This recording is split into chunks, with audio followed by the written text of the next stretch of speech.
क्या नाम है इनका? आपका नाम क्या है? हैं? सही सही नाम बताइएगा, विद्या का समय आपको।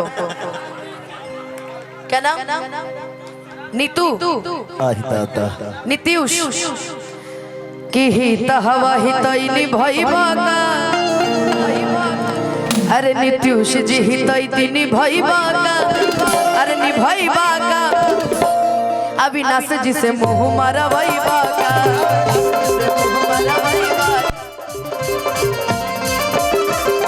हित हवा हितैनी भइबा का, निभइबा का। हेलो हाय, इनकर नाम बताई था कुर्ता वाला के बिक्की दुबे की हित हवा हितैनी भइबा का।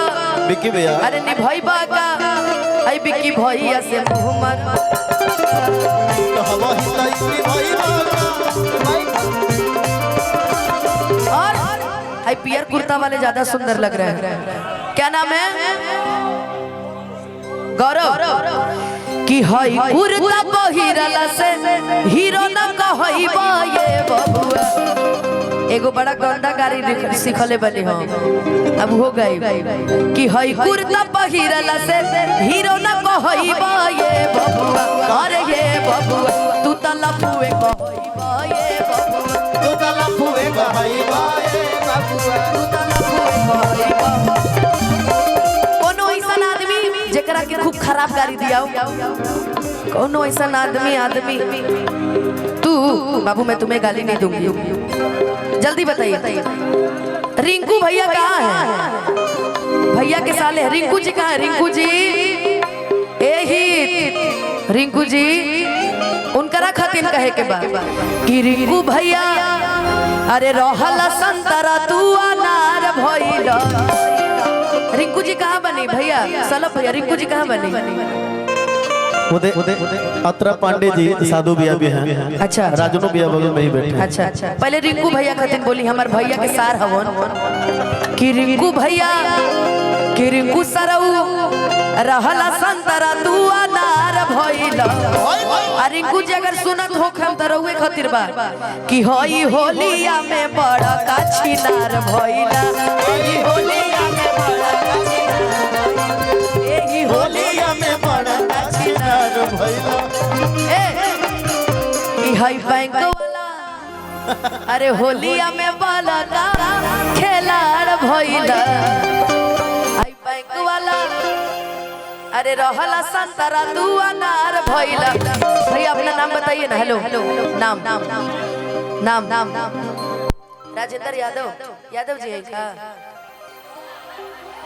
बैंक के पैसा काहे निकलता वो पता चलो। राजेंद्र भैया होलिया में बड़ा का छिनार भइला। भैया होलिया में बड़ा का छिनार भइला। भैया होलिया में बड़ा का छिनार। हेलो देखिए हमारे बीच में भोजपुरी का छोटू नहीं सॉरी मेरा दोस्त आया है, छोटू मास्टर विकास जी, नहले पे दहला के विजेता। इनके बड़ू भाई भी आए हैं साथ में, वो सफेद पहन के बड़ू भाई। तो मेरा बहुत ही अच्छा दोस्त और बहुत ही अच्छा गायक आज के समय में, मेरा भाई, मेरा दोस्त, मेरा मित्र। केहू से आज तक हमरा खातिर लड़ लेना जीवन में लड़ भी ना पाई, पहले ही भाग जाला छोड़ के मैदान। आओ मार दे, अभियो मौका पर मार दे, हिट कर दे इनका रखे। आओ इधर आओ।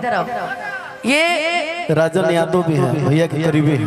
राजन जी को भी एक गाड़ी दे दे। हाँ एक गाड़ी तीनों के चाहिए कि राजन भैया अतहरा बहिन के बड़का ने मिली हो।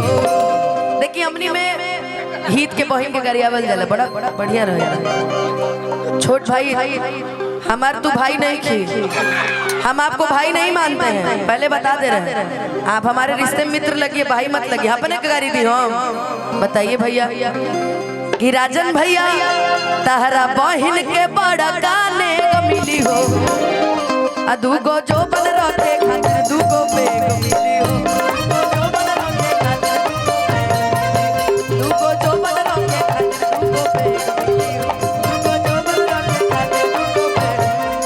दूगो जो बन रखे खातिर दूगो बेग मिली हो।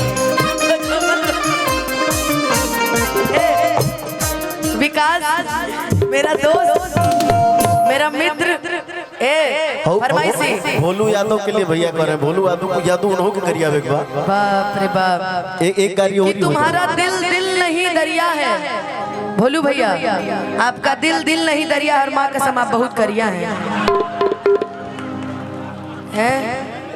अब मैं इसके ज्यादा कुछ नहीं बोलूंगी यार, सब लफड़ा लगा रहे हो। देखिए कि हई भैया के बहिनी के होलिया में नेग मिली हो, ज्योतिष तुमको जो बन रखे खाते थे।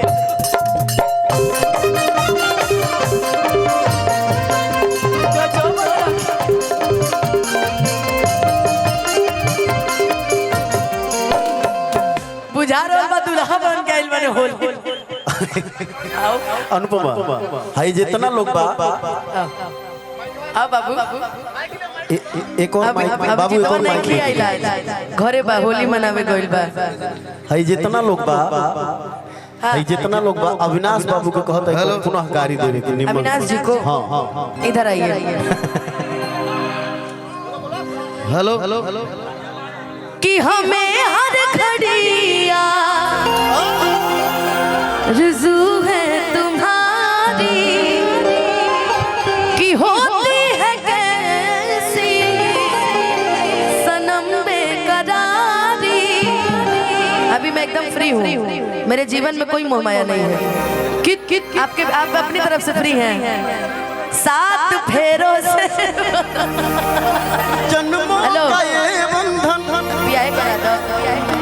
तुम्हें यूं ही चाहेंगे।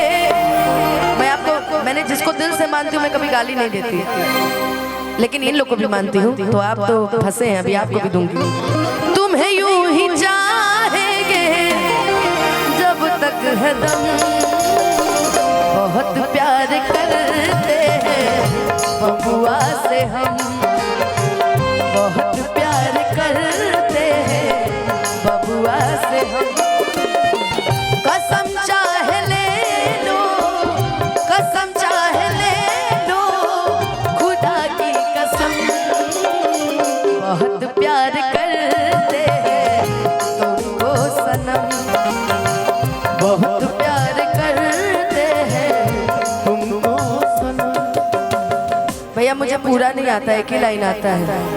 और बाबूजी आपके लिए कहना है कि अभी ना जाओ छोड़कर, कि दिल अभी भरा नहीं। और मैं चाहूंगी अपना प्यार और आशीर्वाद ऐसे ही देते रहेगा। मैं चाहूंगी बाबूजी के लिए एक जोरदार ताली बजा दीजिए, खूब सारा आशीर्वाद और प्रेम। कि अभी ना जाओ छोड़कर, कि दिल अभी भरा नहीं। एक बार प्रेम से बोलिए भारत माता की। क्या गाना फरमाइश करते हैं? अरे